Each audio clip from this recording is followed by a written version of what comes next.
ஆண்டவராகிய இயேசு கிறிஸ்துவின் நாமத்தில் புதிய மாதத்தின் காலை வாழ்த்துக்களை தெரிவித்துக் கொள்கிறேன். இன்றைய மன்னா, அவர் சொல்லியும் செய்யாதிருப்பாரா? அவர் வசனித்தும் நிறைவேற்றாதிருப்பாரா?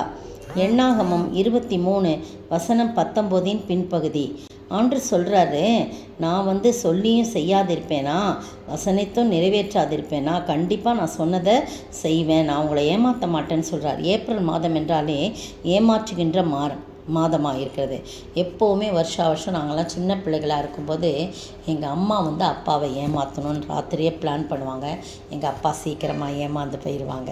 அது ஒரு சந்தோஷம், எங்கள் அம்மாவுக்கு அப்பாவை ஏமாற்றிட்டோம் அப்படின்னு சொல்லி. சும்மா சாதாரண காரியங்கள்லாம் கூட டக்குன்னு அதை ஞாபகம் வச்சுருக்க மாட்டாங்க ஏப்ரல் 1 ஆனால் அம்மா ஞாபகமாக வச்சு டக்குன்னு ஏமாற்றிடுவாங்க. அதுக்கு பிறகு அப்பா எல்லோரையும் ஏமாற்றுவாங்க, அது வேறு விஷயம். ஃபஸ்ட்டு ஏமாற்றுறது எங்கள் அம்மா அப்பாவை ஒரு விளையாட்டுத்தனமாக தான் அது நடக்கும், வேறு மற்றபடி பெரிய காரியம்லாம் ஒன்றும் இல்லை. அப்படி இது ஏப்ரல் மாதம்ன்றாலுமே ஏமாற்றுங்க. அதனால் எங்கள் அப்பா என்ன பண்ணுவாங்க, ராத்திரியே சொல்லி வைப்பாங்க, உங்கள் அம்மா என்னை ஏமாத்திராதா, நீ எல்லாம் பார்த்துங்க அப்படிலாம் சொல்லுவாங்க இந்த காலை வேளையிலே. ஆனால் என்னுடைய ஆண்டவர் ஏமாற்றுகின்ற ஆண்டவர் அல்ல. அவர் சொல்லியும் செய்யாதிருக்க மாட்டார். வசனித்தும் வாக்கு கொடுத்தும் அந்த வாக்கை நிறைவேற்றாமல் போக மாட்டார்.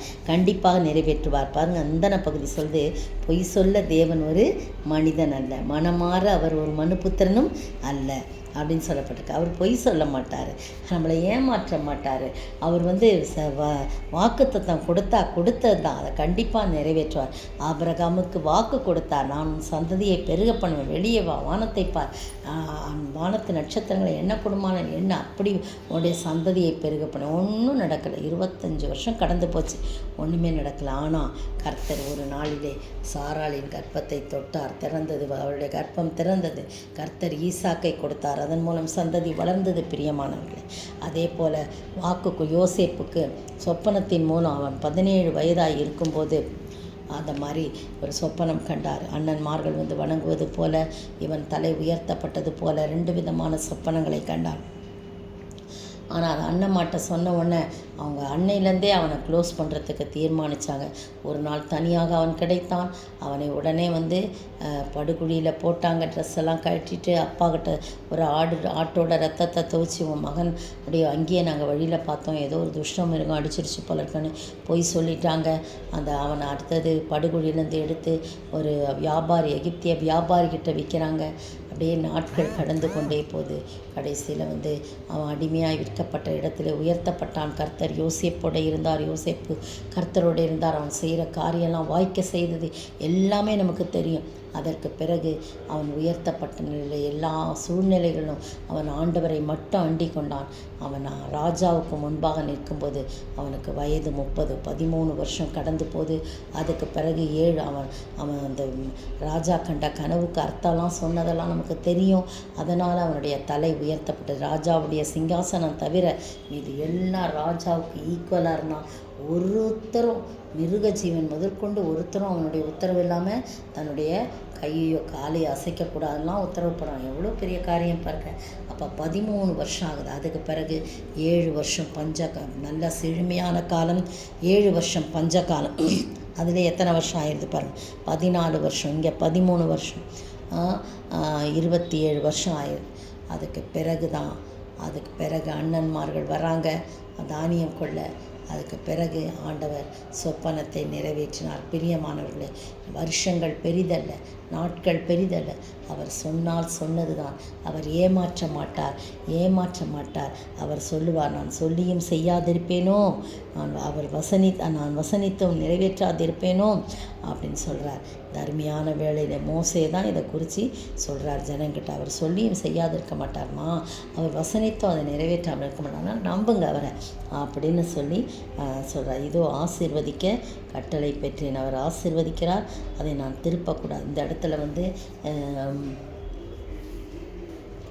பிலேயாம் தான் பாலாக்கிட்ட சொல்கிறார், பாலாக்கிட்ட சொல்கிற காரியம் இதோ ஆசீர்வதிக்க தான் நான் கட்டளை பெற்றேன். அவர் ஆசீர்வதிக்கிறார், அதை நான் திருப்பக்கூடாது. பாலாக்கு இவன் ஜனங்களெல்லாம் சபிக்க சொல்லி சொல்கிறார். ஆனால் இவனும் அப்படிலாம் கிடையாது. ஆண்டவர் என்கிட்ட சொன்னது தான் நான் சொல்லுவேன். அவர் மனமாற அவர் மனுபுத்தன் கிடையாது. பொய் சொல்ல தேவன் ஒரு மனிதன் அல்ல அப்படின்னு சொல்லிட்டு தான் இந்த வார்த்தையை சொல்கிறார். இந்த அருமையான வேளையில் நம்முடைய ஆண்டவர் ஏமாற்றுகின்ற ஆண்டவர் கிடையாது. நம்முடைய ஆண்டவர் சொல்லி கண்டிப்பாக செய்யாமல் இருக்க மாட்டார். எனவே அவர் வாக்கு தத்தத்தை உறுதியாய் பற்றி கொண்டு அதிலே விசுவாசத்தோடு வளரும்போது கர்த்தர் நிச்சயமாய் நம்மை இந்த மாதம் முழுவதும் நம்மை ஆசீர்வத்து உயர்த்த வல்லவராய்க்கு ஆசீர்வதிப்பதே அவருக்கு பிரியமாயிருக்கிறது. எனவே அந்த ஆசீர்வாதத்தை பெற்று வாழ ஆண்டவர் தாமே கிருபை செய்வாராக. ஆமென். வாக்குத்தத்தம் செய்த கர்த்தரே, வாக்குமாற உண்மை நாதனே, வாக்கை நம்பி வந்து நிற்கின்றோம். வல்ல ஆவி மாறி ஊற்றுவீர், முந்தன் வாக்கை நம்பி வந்து நிற்கிறோம். வல்ல ஆவி மாறி ஊற்றுவீர். இயேசுவே நீர் பெரியவர் பெரியவர், இயேசுவே நீ பரிசுத்தர் பரிசுத்தர், இயேசுவே நீ நல்லவர் நல்லவர், இயேசுவே நீ வல்லவர் வல்லவர், வாக்கை நம்பி வந்து நிற்கிறோம். வல்ல ஆவி மாறி ஊற்றுவே. ஸ்தோத்திரிக்கிற ஆண்டவரே, துதிக்கிற ராஜா, நீ வாக்கு கொடுத்தால் கொடுத்ததான், நீ சொல்லியும் செய்யாதிருக்க மாட்டீர் ஆண்டவரே. அப்படியாய் மனிதர்கள் மனம் மாறுவார்கள், பொய் சொல்லுவார்கள், ஏமாற்றுவார்கள். அதுவும் இந்த மாதம் 1ஆம் தேதி ஆண்டவரே தகப்பனை ஒருவருக்கு ஒரு ஏமாற்றி கொண்டு அதிலே மகிழ்ச்சி அடைவார்கள் ஆண்டவரே. அப்பா தகப்பனை, ஆனால் நீர் ஏமாற்றுகிறல்ல, விளையாட்டு கூட நீர் ஏமாற்றுகிறல்ல, சொன்னால் சொன்னது தான் ஆண்டவரே. அப்படிப்பட்ட தேவன் எங்களோடு கூட இருக்கிறீர். எங்களுக்கு கொடுத்த வாக்கு தத்தங்களை உறுதியாய் பற்றி கொண்டு அதை கிளைம் பண்ணி ஜெபித்து வெற்றி காண நீர் உதவி செய்ய வேண்டும் என்று கர்த்தரும் மீட்பரும் ராஜாவாகிய இயேசு கிறிஸ்துவின் விலையேறப்பட்ட நாமத்தில் ஜெபிக்கிறேன் பிதாவே, ஆமென். நேற்றைய பதில், பகையை சிலுவையினால் கொன்று அதனாலே இரு திறத்தாரையும் ஒரே சரீரமாக தேவனுக்கு ஒப்புரவாக்கினார். எபேசியர் 2:16. இன்றைக்கான 5 கேள்விகள். கேள்வி 1, கர்த்தருடைய சகோதரர்கள் யார்?